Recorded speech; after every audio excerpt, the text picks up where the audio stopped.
Halo semuanya, Assalamualaikum warahmatullahi wabarakatuh. Shalom, Om Swastiastu, salam kebajikan, selamat siang semuanya.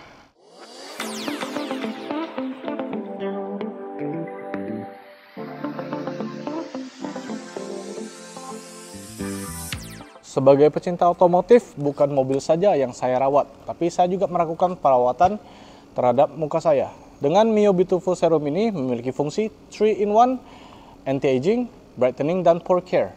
Makanya muka saya juga semulus ini, sama seperti mobil saya. Jadi gunakanlah Mio Brightening Beautiful Serum. Bisa digunakan untuk berbagai macam wajah.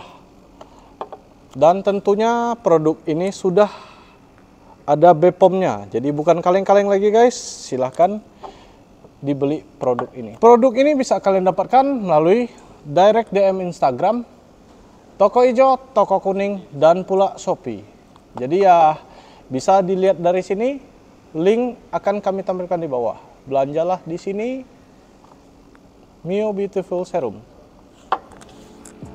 Kembali lagi, saya Richard dari Tukang Otomotif. Hari ini kami akan melakukan review produk untuk modifikasi untuk mobil saya, yang pada vlog sebelumnya saya sudah menjelaskan sedikit dari bagian modifikasi untuk mobil saya, yaitu Subaru WRX STI seri GRF atau dikenal dengan Subaru STI Hatchback. Ini saya melakukan modifikasi ini sih ya sebenarnya pada dasarnya itu merasa agak kurang puas terhadap performa mobil saya sekarang.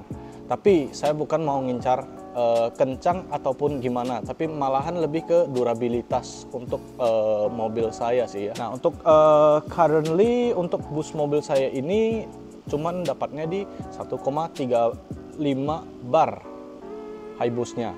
Jadi ya udah lumayan sih ya sebenarnya untuk barang-barang yang saya ganti pada mobil saya yang saya jelaskan pada vlog sebelumnya sebenarnya udah lumayan. Cuman sih ya mungkin kendala dari ECU-nya ya, itu yang bikin sensasi saya membawa mobil ini saya merasa kurang perfect. So hari ini akan saya spill sebagian lagi dari part-part yang akan saya lakukan modifikasi.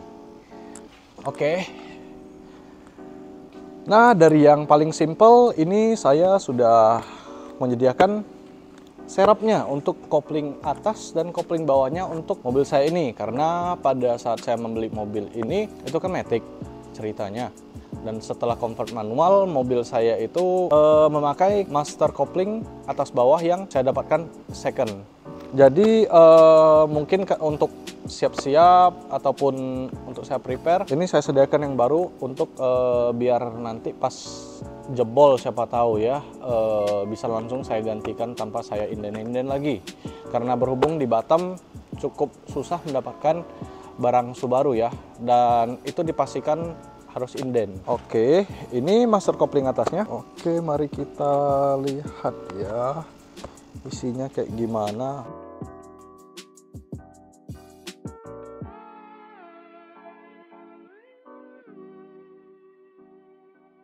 Ini sih tampak dari master kopling OEM-nya Subaru. Di sini dituliskan Naptesco ya, Japan. Mungkin ini merek aslinya, dan ukuran sealnya itu 5/8. Menurut saya cukup solid sih untuk produknya ini, cukup solid ya. Jadi saya rasa ya mungkin Subaru ngincar durabilitasnya dengan built-in barangnya itu secara solid. Oke, kita lanjut ke master clutch yang bagian bawah.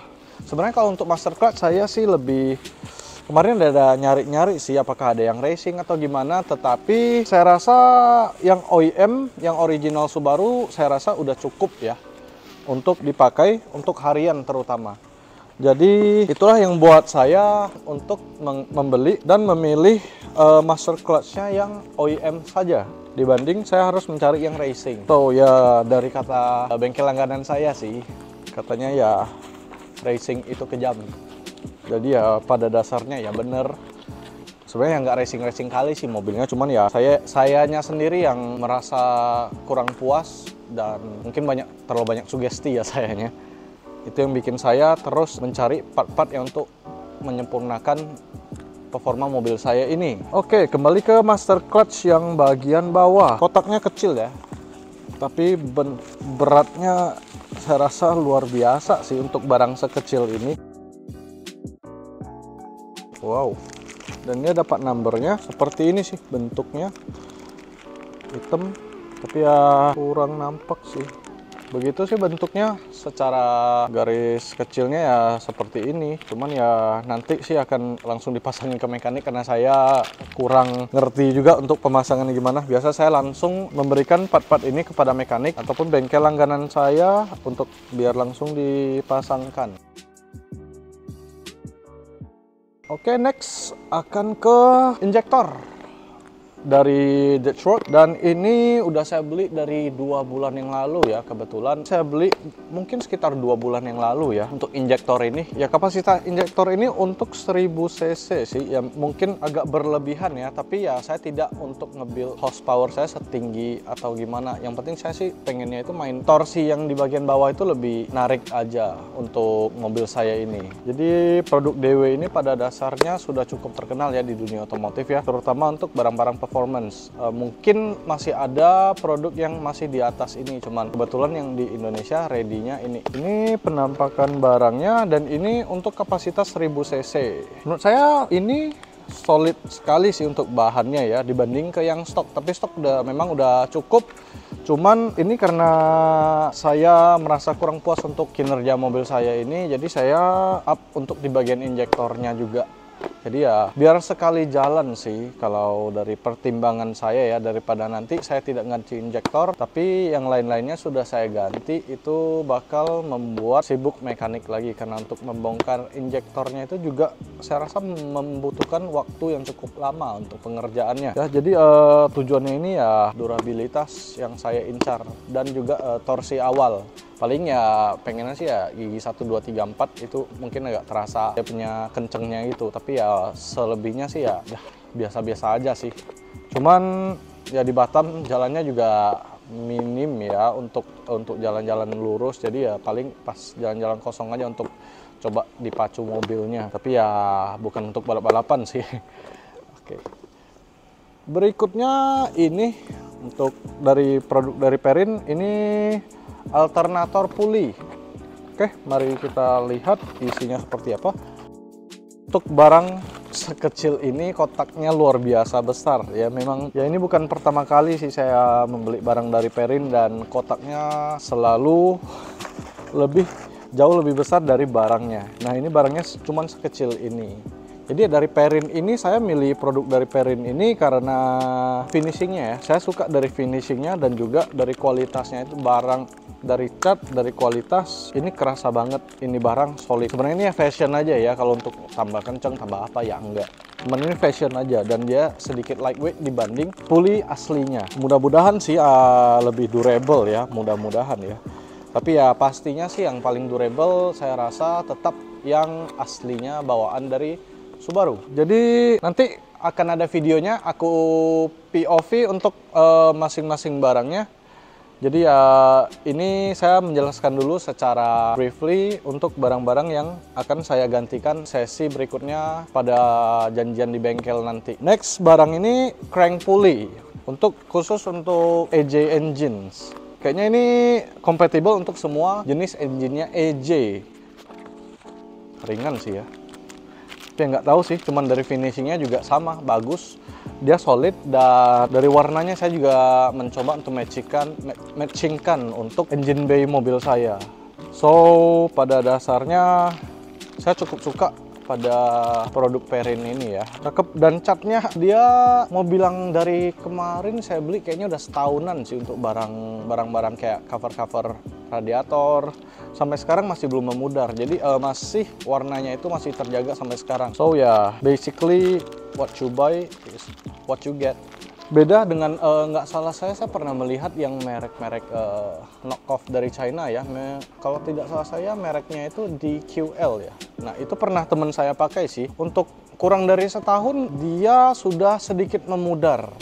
Bahkan untuk part-part lainnya yang hampir sama kayak Perrin itu, dia malahan sudah memudar kurang dari setahun. Ya mungkin dari sisi kualitasnya juga, kualitas dan harga sih yang membuat barang itu nampak worth it atau tidak. Oke, yang sudah saya tunjukin akan saya pisahin dulu.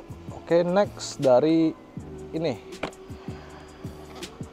sih yang agak berat, standalone plug-in dari Link.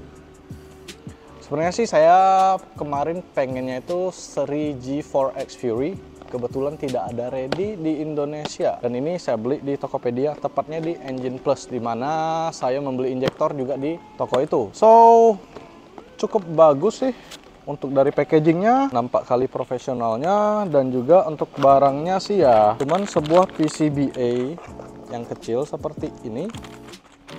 Dan inilah Ecu standalone untuk Subaru versi 10. Tapi sininya sih versi 11 katanya, cuman setelah dicek memang compatible untuk mobil saya ini. Jadi ya tujuan saya mengganti standalone ini sebenarnya sih untuk mengurangi ataupun fix problem yang sekarang saya alami ya, which is kayak agak nge-lag gitu di RPM 3000 ke atas. Jadi 1000, 2000, 3000 pas lagi kita pijat gas itu dia kayaknya agak menahan gitu. Jadi itulah yang bikin saya berpikir panjang, apakah saya harus mengganti Ecu ataupun saya mengganti langsung direct ke standalone saja. Dan ujung-ujungnya saya jadi berat ke standalone sih, karena dari Ecu menurut bengkel langganan saya sepertinya harus diganti-ganti deh. Dan juga pas kemarin saya membeli gearbox manual itu kebetulan ada dapat Ecu ya, Ecu dari EJ20. Jadi Ecu tersebut sudah diaplikasikan ke mobil saya dan tidak hidup. Nah, itulah yang bikin saya sedikit trauma mau membeli Ecu second khusus untuk yang STI manual. Mudah-mudahan dengan setelah instalasi ini dan dilakukan proper tuning, mobil saya hopefully bisa jadi lebih nyaman dibawa ya, sesuai ekspektasi saya. Oke, next ke ini nih. Ini merek pada dasarnya juga agak bisa dibilang nggak pernah dengar sih ya. Cuman ya dari temen saya, dia pasangin ke Silvia dia. Silvia adalah yang the only one di Batam ya. Dan first di Indonesia yang pakai Boskit Rocket Bunny ya. Ya cok ya? Iya betul lah. Ya, dia sih orang pertama yang memakai produk dari Radium di Batam ini. Jadi ya setelah saya melihat produknya sih, ya saya lihat sih ya, wih mantep ya. Produknya cukup solid dan juga nampak berkualitas. Tentunya saya coba-coba untuk browse ke website Radium, rupanya dia ada menyediakan parts-parts untuk Subaru WRX STI, khususnya punya hatchback dan untuk model-model lainnya. Radium ini sih ya sepertinya sih produk merek US ya, dan ini saya belum sempat pelajari terlalu dalam untuk produk ini, tapi ya kata temen saya oke banget untuk kualitas dan juga build-nya itu benar-benar well built banget. Itu yang bikin saya tertarik untuk mencoba fuel press regulator dari Radium. Nah, setelah saya konsultasi sih, katanya sih memang fuel press misalnya kita mau menaikkan cc atau gimana kan untuk boost tinggi, memang fuel press juga diperlukan. Cuman ya sebesar apa lagi boost yang kita incar itu depends dari part-part lainnya atau juga dari internal dari mesin kita. So, kalau internal mesin saya sih kemarin seperti di vlog sebelumnya tidak terlalu banyak sih. Saya ganti cuman bearing yang dari engine sama dari piston aja dari JE Racing. Itu kebetulan yang JE Racing itu saya pakai yang punya Forge ya. Oke, mari kita coba untuk unboxing. Setidaknya nggak seperti Perrin sih guys.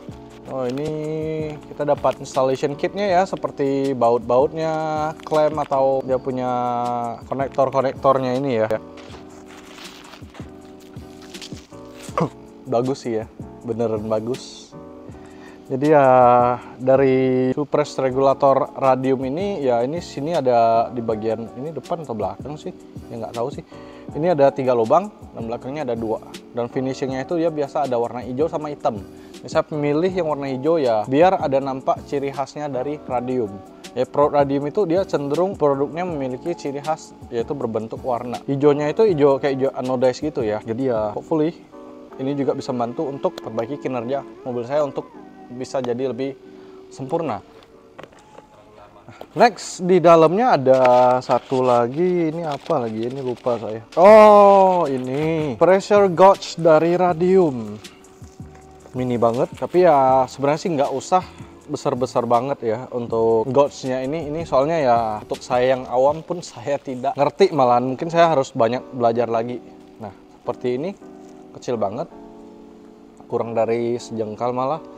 Dan ini ada tulisan PSI bar, jadi ada 1, 2, 3, 4, 5, 6, dan dalamnya juga ada tulisan radiumnya, radiumauto.com. Next akan saya lanjutkan untuk produk berikutnya, itu XCD Racing Clutch. So ini sebenarnya ya stage 1 aja ya.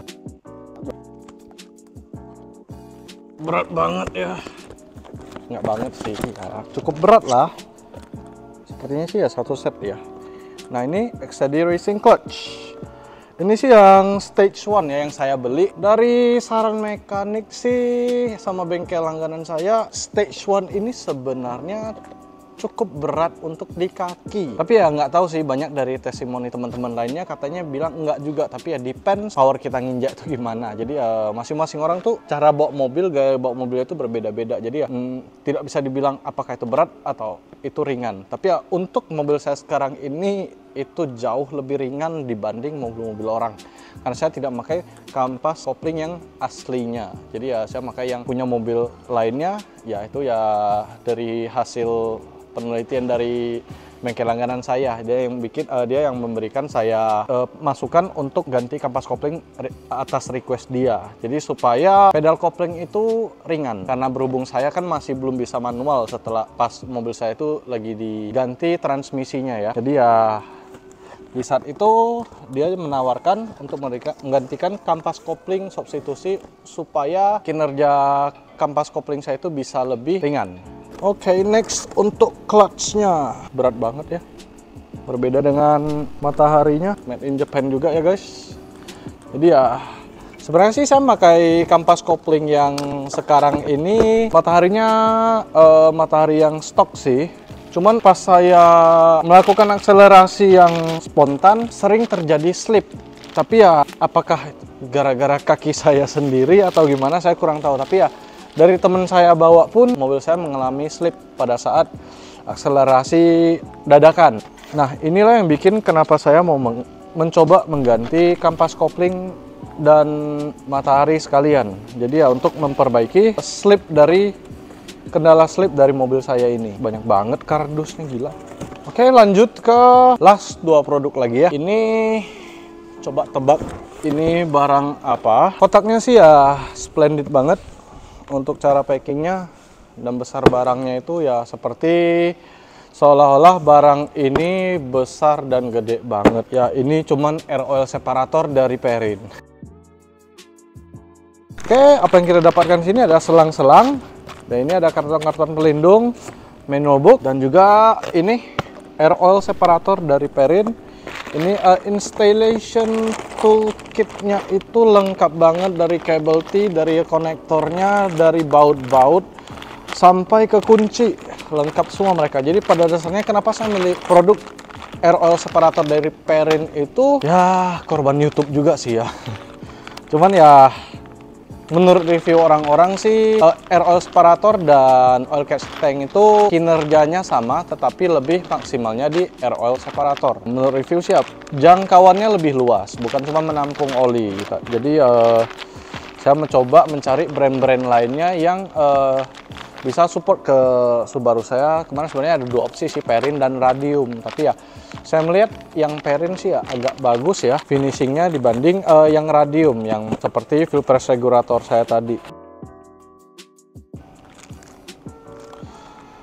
Bagus banget, kualitas banget, dan solid juga.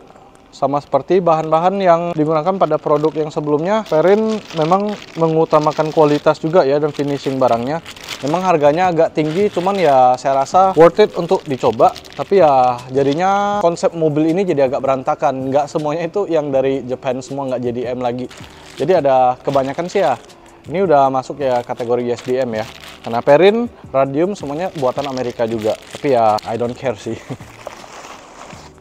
Yang penting mobil saya bisa tertolong dan performanya itu bisa sesuai dari ekspektasi saya. Itu sih udah lebih dari cukup ya menurut saya. Oke, yang terakhir pastinya yang paling menarik dan yang paling saya sukai itu adalah turbo Tome Arm seri T 440 nggak salah saya ya. Lumayan berat juga untuk barang sekecil ini ya. Turbo ya mungkin dalam imajinasi saya turbo itu ya sekecil ini aja ya. Cuman ya datangnya kotaknya segede ini di luar ekspektasi saya juga. Oke, mari kita unboxing.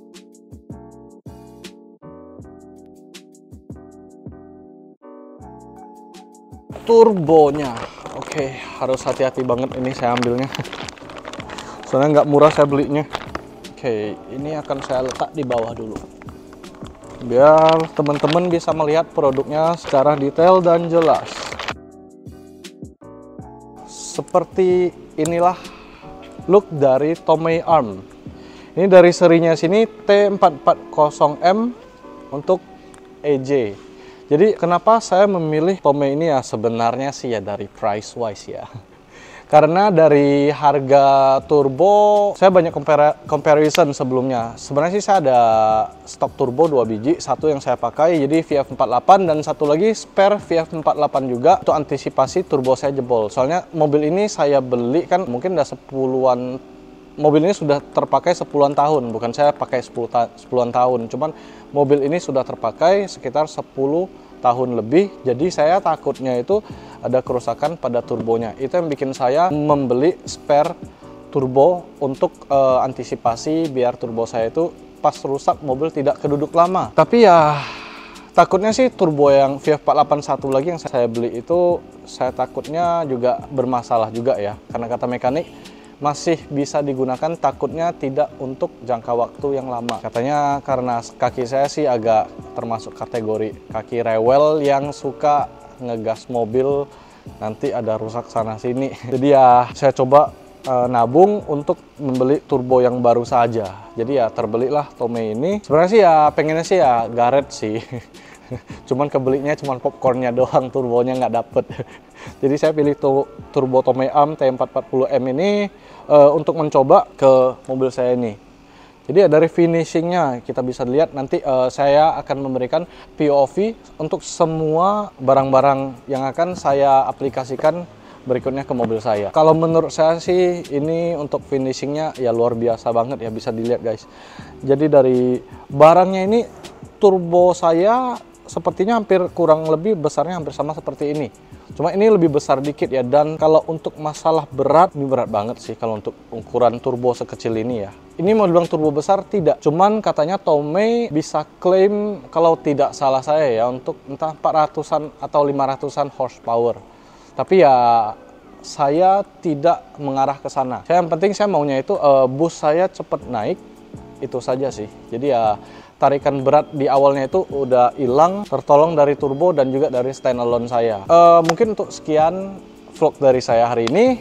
Ya, semoga kalian menikmati video yang apa saya tampilkan hari ini ya untuk produk-produknya. Mungkin ke depan saya akan membuat konten yang jauh lebih menarik lagi. Tentunya bukan review produk untuk minggu depannya. Pasti akan ada satu yang bikin kalian, terutama yang di Batam ya, agak wow. So, oke, stay tune for the next video. Saya ucapkan lagi Assalamualaikum warahmatullahi wabarakatuh. Terima kasih sudah menonton. Semoga semuanya sehat-sehat aja ya. Salam kami dari Tukang Otomotif. See you on the next vlog.